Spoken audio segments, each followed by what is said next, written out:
to start off with a kitty moment. Jenny! Hi, pretty puss puss. Hi fashionistas. I'm doing a off-topic video. I'm doing a video about something that has to do with the feminist issue. You will excuse that I look, I don't have any makeup and I woke up from a nap, so I'm a little bit, you know. Right now what I'm doing is I'm teaching mainly in grade school levels. I have a project that I do it in different schools, each time a different school, and then I have something I do in the afternoons from 1:30 to 5 o'clock. I help with math and English. English is a language here, it's not literature or stuff like that. It's learning a second language. And help with homework, and we feed them, and they have extracurriculars and stuff like that. Right now, everybody is off on what's called Passover vacation. It starts about a week before Passover, and it's about 2.5 weeks long usually. 2.5 to 2 weeks long.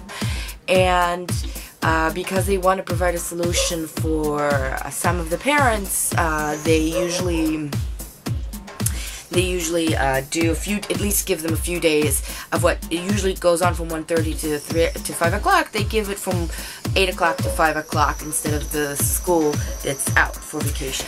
So that's what I've been doing, and today had a day that one of the activities was like a sports activity. That's what it looked like in the schedule. And I had 7 kids, 3rd graders, and we went down to the auditorium, and then I found out that the boys were separated from the girls. I had one boy that went over where the boys were, and then the girls, and then I found out that the girls were supposed to do dance while the boys get soccer or basketball. And I was very pissed. I went over to the girls and I asked if there's any of them who wanted basketball or soccer instead of dance, and they were about a third of the girls. And I went over to where the manager of the activity was, and I said I had some girls, add them in. They want to play, they don't want dance, they want to play soccer and basketball. There's absolutely no reason to separate them, because especially in grade school levels there's no difference, and the only separation that they're doing is by gender and not based on anything. And I demanded that they separate, and they said no, this is how it's planned. And I kind of bursted.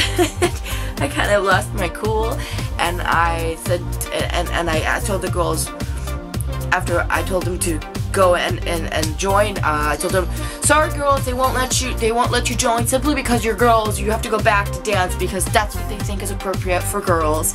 And then I went and I looked for my supervisor to see what we can do.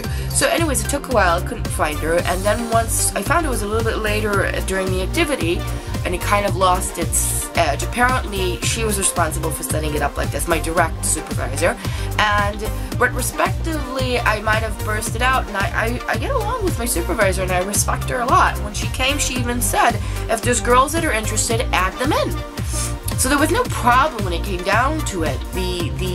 Yes, it is a little bit obnoxious and annoying to me that there was a separation to begin with, but she didn't really care once it was added, and I know that I understand how she thought this, because usually most girls are interested in doing so. By the way, don't mistake, when I went over to the boys, I asked very directly if there's any boys who are interested in joining the dance instead of doing the soccer and basketball. They were simply, none of the boys were interested. There were several kids that they were not there today, but I knew that if they were there, they would be interested in doing the dance and not the soccer or basketball.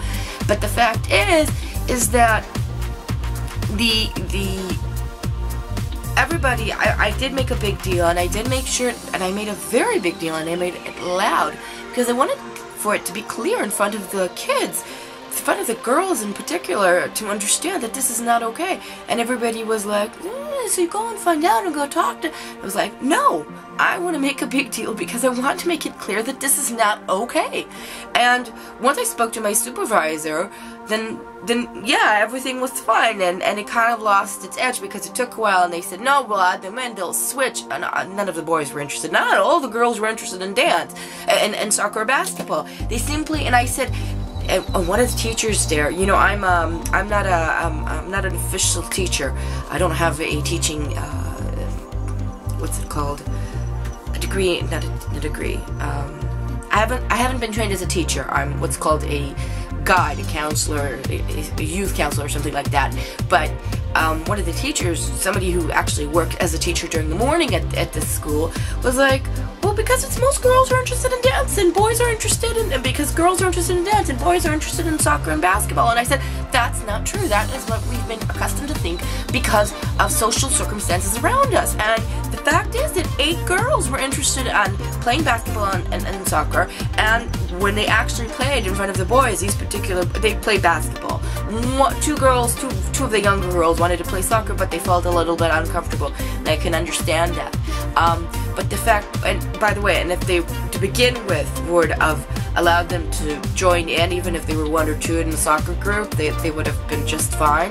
But the fact is when the girls actually came and played in front of the boys, you know, they won because because I knew that.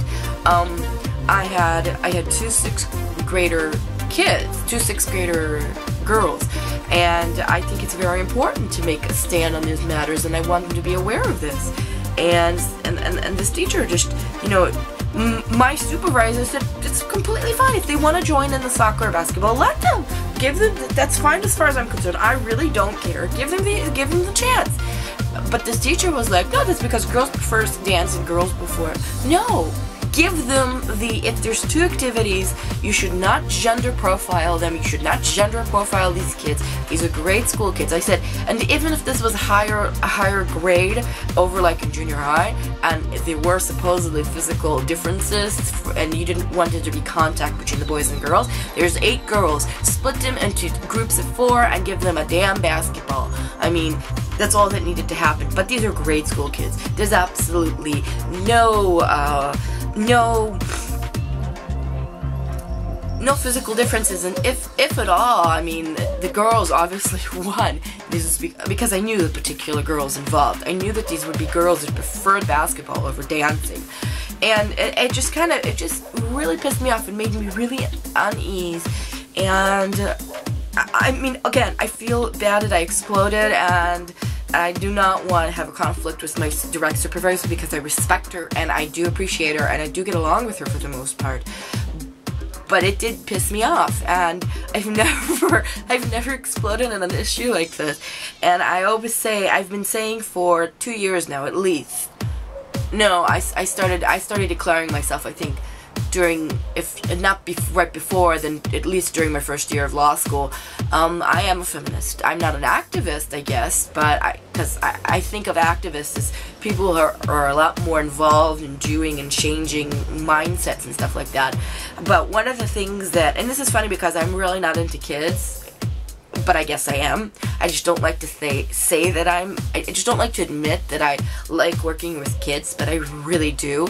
And one of the things that I've always really been big about, even when I was doing Big Sister programs, was how I convey and how I talk to them and how I show them my perspective in life. One of the things that I'm really big about is the term fat. And I tell this, today I told it to the girl. One of the girls says, I saw the other girl's underwear. I'm so grossed out. I said, what's wrong with her underwear? And I lift up I'm wearing a short dress, but I lift it up, not in front of everybody. I said, here's my underwear. What's the big deal? And she was like, no, but it's underwear. I said, so it's underwear. Why are you fussing about this? I said that they're making a whole bunch of a big deal. And one of the things that I know that the other girl has a particular problem is she's a little bit heavier set. And I'm not saying fat because, you know, in 6th grade, you're not fat. I mean, I think about how fat I was in 6th grade, and I simply had like 4 or 5 extra kilos, and that makes you fat. But the fact is that all you have to do is you know, if they're still growing and they're still changing and their calorie intake goes up when they're teenagers and etc. etc. But I'm really big about how I speak to kids. I am a big believer in using the word fat. It's a word. I had this in not in my the school that I'm always there, but a school that I was just there for one day, and the program that I do in the morning. Somebody said the word, well, in Hebrew it's called retarded, and I said that some people have, in Hebrew it sounds a little bit better, the word for retarded, I have to say, even though it's still not a nice thing to say to somebody, you're retarded, but it has a better sound to it. And I said that some people suffer from some kind of retardation. It could be social, it could be at any level, and you should know that a lot of people who are actually responsible for a lot of inventions, a lot of sophistication, and are very good at math and have to do with a lot of how we change, were actually people that suffer from some kind of retardation.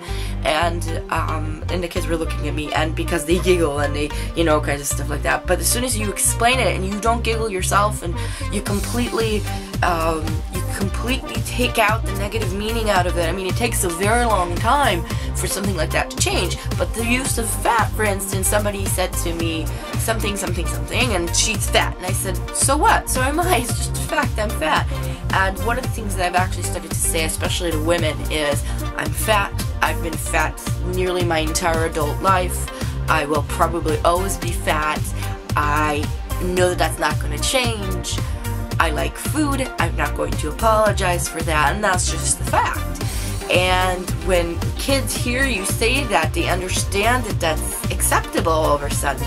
And you know, it just makes it takes out the edge, so to speak. It takes out the poison out of the word. And I'm fat. So one of the girls asked me if I'm pregnant, and I said no, I'm just fat, and I smiled. And it was no sarcastic or cynical note, but she felt really bad. I said, don't feel bad, I am fat.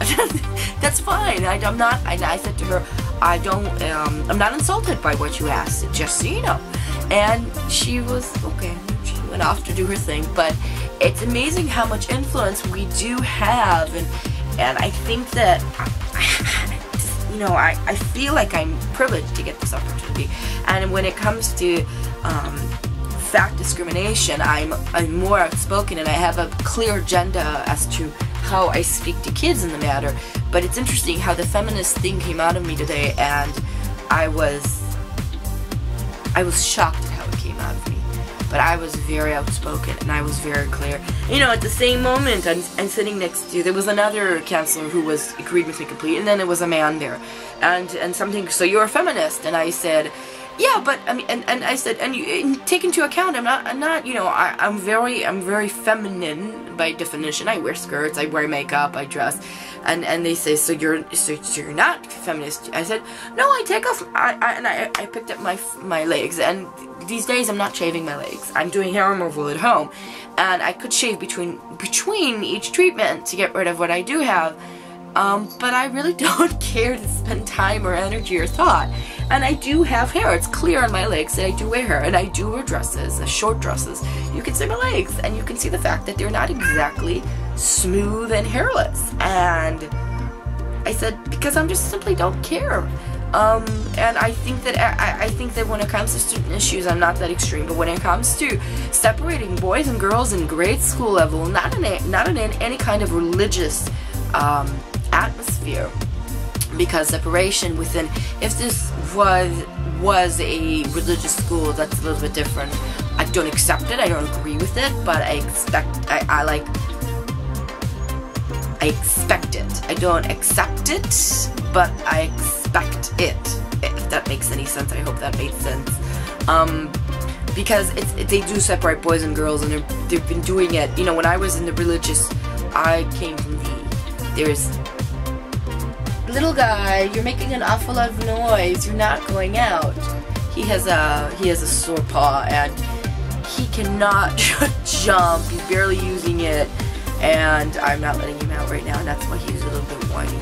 Anyways, they're separating them younger and younger. When I was in the same kind of the separation didn't start until junior high, until 7th grade.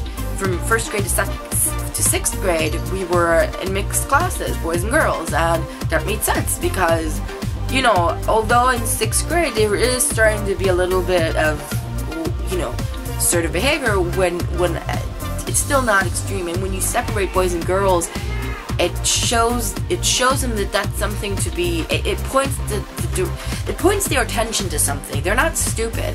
And when I was in high school, we understood the separation because there were things that we already understood. So it's not like they pointed us in a certain direction that we weren't pointed at all, pointed already. But yeah, and even then in high school, I mean, they were boys and girls, separate classes, but the activities were together. It was a combined school, which I think still allows boys. They show that girls that don't study, they study without boys, actually do academically better. I don't know if that's true to the school that I was in high school, but I don't mind the separation. It allows girls to do their own thing and build a certain relationship with their home teacher. That does mean a lot. And for boys, I think it does. It can allow that. I don't know how much it is because I was just never in a class like that, obviously. But it allows also the boys and girls to interact, because interaction between boys and girls, even in a religious atmosphere, should exist, and it should exist with rules and limitations, but it should exist. And separating boys and girls means that when eventually they do interact, they will not know how to do it in a civilized way. And I think that's part of a lot of the extremism that has been happening in the what's called the very extreme Orthodox community in Israel. But the separation between boys and girls in secular schools and atmospheres is so unjustified, and I just lost it. I just lost it. And it was interesting because I didn't plan to it. I've never had a clear agenda on the matter, but it was obvious to me. As soon as I saw that happening, I immediately took, a march, and I said, no, this is not acceptable. Any girls who want to join the soccer or basketball team? And they said yes, and I said fine, put them in. And I was so pissed off when they told me no, because this is how the activity was designed, and this is what they got approval for and whatnot. And it's so it's just so annoying. Yeah, so apparently I did a little bit of a feminist activism today. I'm a little bit bothered. I'm a little bit bothered because it's an interaction, again, in front of my direct supervisors that I do get along with, but it's an interesting thing. It really is. I'm going to be uploading this video on my main channel, not my vlog channel, because I do think I just have simply more subbies, and I think that this should reach more people. So yeah. Anyways, links and all will be down below, and if you enjoyed this video, give me a like, share your opinions and thoughts. I would really like to hear what you have to say on the matter. Put them down below in the description box, or you can contact me through one of my social media outlets. And yeah, so that's all. Have a nice day. Bye.